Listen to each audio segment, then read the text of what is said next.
하나님께서 우리에게 주신 말씀은 창세기 11장 1절부터 9절까지 말씀입니다. 함께 읽어 올립니다. 처음에 세상에는 언어가 하나뿐이어서 모두가 같은 말을 썼다. 사람들이 동쪽에서 이동하여 오다가 시날 땅 한 들판에 이르러서 거기에 자리를 잡았다. 그들은 서로 말하였다. 자, 벽돌을 빚어서 단단히 구워내자.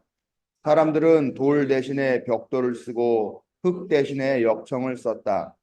그들은 또 말하였다. 자, 도시를 세우고 그 안에 탑을 쌓고서 탑 꼭대기가 하늘에 닿게 하여 우리의 이름을 날리고 온 땅 위에 흩어지지 않게 하자.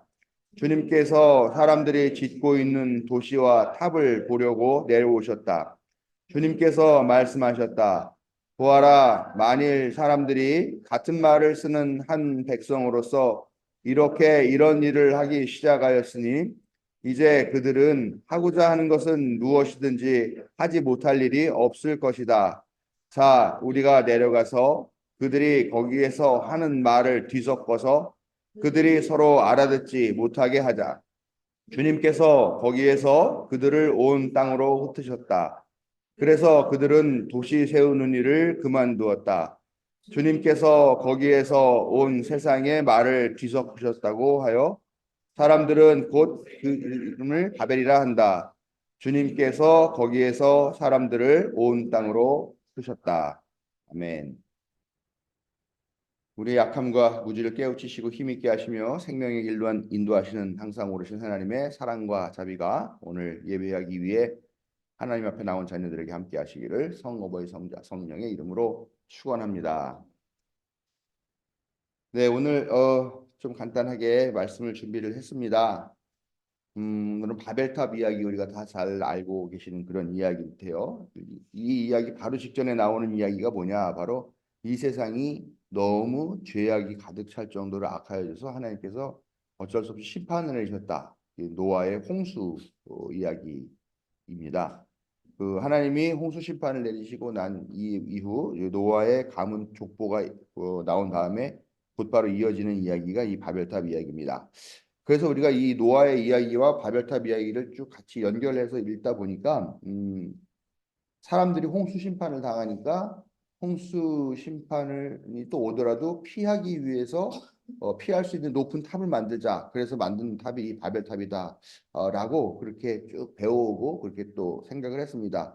그런데 사실 저도 다시 이 이야기를 읽어보니까 이 이야기가 노아의 홍수 이야기와 이어지는 이야기가 아니라 전혀 독립적인 다른 이야기다라는 것을 여러 차원에서 좀 이렇게 느낄 수가 있었습니다. 왜냐하면은 여기서 뭐 우리가 홍수 심판에 대한 이야기가 한마디도 나오고 있지 않고요. 또 어떤 강한 세력들, 또 힘 있는 사람들이 몰려와서 어떤 세력을 형성하고 도시를 세우자, 탑을 세우자 이런 얘기를 나오는 거 보면은 노아의 홍수랑 시기적으로도 어느 정도 떨어져 있고 어떤 강력한 국가적인 세력들이 형성된 그런 시기, 즉 제국주의 시대가 아닌가 그렇게 볼 수가 있다라는 거죠. 얼마 전까지 저희가 주보에 연재했던 하나님 이름으로 혐오하지 말라라고 하는 이 책에서 라피 조너선 섹스는 이 이야기가 제국주의를 배경으로 한다고 해석을 했습니다. 저도 그걸 보고 참 참신하고 그렇게 볼 수 있겠다라는 생각을 했는데 뭔가 더 잘 어울리는 그런 해석이었습니다.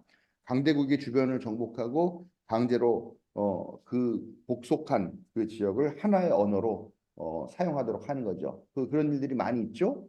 우리가 일제 강점기 때 보면은 강제로 이름도 바꾸고 또 언어도 또 다 학교에서 강제로 일본어를 가르치고 하면서 한국말을 못 쓰게 조선어를 못 쓰게 하고 하는 그런 일들이 있는 것처럼 어떤 강한 나라, 강한 힘이 있는 나라들이 강제적으로 그 언어를 강요하게 되는 그런 상황들을 생각할 수 있다라는 것이죠. 또 뭐 좀 강제적이라고 할 수는 없겠지만 지금 전 세계가 다 영어를 쓰는 것도 또 비슷한 맥락이 아닐까라는 생각을 합니다.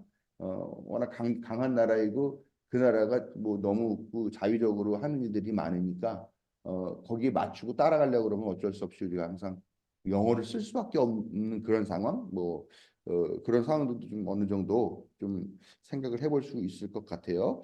아무튼 어, 강제로 하나의 언어를 사용하게 하고 그렇게 형성된 제국의 위용을 과시하기 위해서 바벨탑을 쌓기 시작했다라고 그렇게 해석할 수가 있는 거죠. 우리가 그동안 이야기를 보면은 하나의 언어를 사용한다라고 하는 것이 상당히 이상적인 그런 모습으로 생각을 했다는 거죠. 오늘 말씀도 보면은 처음에 세상에는 언어가 하나뿐이었다라고 얘기를 하니까 우리가 하나님께서 만드신 창조 세계와 같이 생각을 하면서 우리 모든 사람이 다 하나의 언어를 사용한다 그러면 소통하기도 편하고 그러니까 참 좋겠다. 근데 어쩌다가 우리가 이렇게 각 나라의 언어들로 다 나눠져 있어서 지금 외국어 배우기도 힘들고 이렇게 할까라고 생각했을 때 그 사건을 바벨탑 사건으로 본다고 이렇게 된다는 거죠. 그래서 이 바벨탑 사건이라는 게 엄청나게 우리에게 이러이런 언어가 나눠지게 하는 그런 상황을 만들었는데 이 섹스는 오히려 하나의 언어를 사용하는 것이 강압이고 폭력이다. 제국주의의 폭정과 폭압의 산물이다라고 보았다는 거고요. 오히려 각 사람이 각 민족이 각 자기의 언어대로 말할 수 있게 되는 것이 오히려 자유와 해방을 의미한다라고 이렇게 주장을 하고 있는 것이죠. 그래서, 모두가 다 하나의 언어를 사용하면 뭐 소통하기는 쉽겠습니다만 그러나 그만큼 또 개인의 자유는 무시될 수밖에 없다라는 것들에 대한 사상이 이 성경 바벨탑 이야기 안에 들어가 있다라는 것이죠. 바벨탑이라고 하는 것을 엄청나게 큰 규모인데 그거를 만들려고 생각할 때 각 나라가 서로 다른 언어를 사용하면서 그 탑을 만들려고 그러면 아무래도 좀 복잡하고 혼동스럽겠죠. 그러니까 어떻게 해서 강제적으로라도 언어를 통일시키지 않는다면은 이 제국주의 갖고 있는 이 자기의 이 사업을 해내갈 수 없기 때문에 언어가 통해야 된다라는 것은 분명한 이야기고요. 그렇게 하다 보니까 또 어쩔 수 없이 누군가 끌려 나와서 강제 노역을 하면서 그 탑을 쌓아야 되겠죠. 누가 그 탑을 쌓았겠느냐? 결국은 제국에 복속된 그런 주변의 나라들이었겠죠. 오늘 말씀 보면 바벨탑은 계속 도시 문화를 상징하는 이야기로 나옵니다. 많은 사람들이 도시로 몰려오고 그러다 보니까 강력한 통제력을 행사하는 그런 권력이 등장하게 되는데 그렇게 되면서 힘을 바탕으로 해서 이웃에 있는 다른 도시와 국가들을 점령하면서 황제 체제가 되는 것 이것을 우리가 보통 제국주의라고 이야기를 합니다. 제국주의와 도시는 통제를 기반으로 하고요. 효율성을 높이는 행정에 집중을 합니다. 그러다 보니까 여기서 법이라는 게 등장하게 되는 거고요. 그다음에 공권력이라는 것이 생기면서 치안을 유지하는 구조를 만들어요. 그러다 보니까 되게 우리가 말하는 현대 문명이라는 것과 이 도시라는 것이 맞닿아 있다라는 그런 느낌들을 갖게 되는 거죠. 그렇지만 바벨탑의 경우를 볼 때 통제와 효율성이라고 하는 것은 결국 누군가의 노동력을 필요로 하고 그것을 착취하는 것을 전제하게 되는 거죠. 그러다 보니까 또 전체주의라는 그런 구조도 이 도시에 의해서 나오게 된다라는 것입니다. 오늘날 구조도 크게 다르지 않다라는 생각을 하죠. 우리가 사는 도시도 효율적인 시스템을 기반으로 해서 아주 빨리빨리 돌아가게 되는 그런 상황이고 그러면서 유통 활동을 장려하죠. 사실 도시가 생산하는 건 없습니다. 그렇죠. 지금은 뭐 부가가치도 생산이라고 보니까 제3차 산업 같은 경우도 그렇게 보지만 사실 도시 안에서 생산되는 게 뭐가 있겠습니까? 도시에 무슨 밭이 있습니까? 뭐 논이 있습니까? 뭐 공장이 있습니까? 사실은 그런 것들이 없기 때문에 생산 없이 소비만 하는 것이 도시죠. 그리고 그 도시 안에 있는 모든 것들은 다 인위적으로 그렇게 건설되고 작성되는 것들밖에 없지요. 사실 보면은 문제는 이 도시가 사람 중심이 아니라 시스템과 권력 중심이라는 것이죠. 효율적인 생산에 도움이 되는 사람만이 생존할 수가 있고 그렇지 못한 사람은 결국 도태되고 낙오하고 그래서 도시 빈민으로 전락되거나 아니면 도시에서 쫓겨나게 되고 추방당하게 되는 그런 상황을 맞을 수밖에 없습니다. 사람이 도시와 문명, 권력과 소비를 위한 존재가 될 때 또 그런 부속품이 될 때 전체주의의 억압에 직면하게 되고 착취 구조에서 그 내몰리게 될 수밖에 없는 그런 존재가 된다라는 것입니다. 얼마 전에 큰 소동을 일으켰던 정치적인 이슈가 있습니다. 다 아실 텐데 김포시를 서울로 편입하겠다라는 이야기입니다. 근데 뭐 이게 아직 끝나지 않은 것 같죠? 다시 또 더 하겠다고 하는 얘기가 나오는데 김포를 서울로 편입하겠다라고 하는 그 발상은 사실 현실적이지도 않고 공정하지도 않은 것 같죠? 예, 공정하지도 않고 현실적이지도 않습니다. 그렇게 된다 그러면은 뭐 이 서울 주변에 있는 모든 위성 도시들이 다 서울이 돼야 된다는 얘기 아니겠습니까? 네. 김포도 사실 이미 대도시인데 더 큰 대도시인 서울이라는 그런 이름을 갖고자 많은 사람들이 거기에 부안해동하면서 뭐 들어가야 된다, 편입해야 된다 이렇게 아주 어떻게 보면 그 집단 이기주의적인 그런 발상으로 이야기를 했죠. 그러나 결국은 그게 따지고 보면은 사람들이 탐욕의 마음을 부추겼던 그런 문제였고 그 상황을 보면서 아 도시 특히 대도시라고 하는 것이 얼마나 파괴적인 힘을 갖고 있고 또 그 많은 것들을 빨아들이는 흡수력을 갖고 있는가라는 것들을 보게 되는 그런 사건이었다는 거죠. 보면서 야 도시라는 게 정말 하나의 뭐 이름 언어가 아니라 아니면 물체가 아니라 정말 하나의 생물이다라고 하는 그런 느낌들을 갖게 되는 그런 상황을 봤는데요. 어느새 우리는 도시라는 힘의 지배를 받으면서 도시인이 된 것을 훈장이라도 되는 것처럼 여기고 다른 곳에 있는 사람들을 시골 사람들이라고 깔보는 그런 모습들을 갖고 있고 또 이 도시의 제국주의적이고 전체주의적이고 또 효율성과 또 소비성과 이런 것들의 마음을 빼앗겨 버리지 않았나 하는 생각을 하게 된다는 것입니다.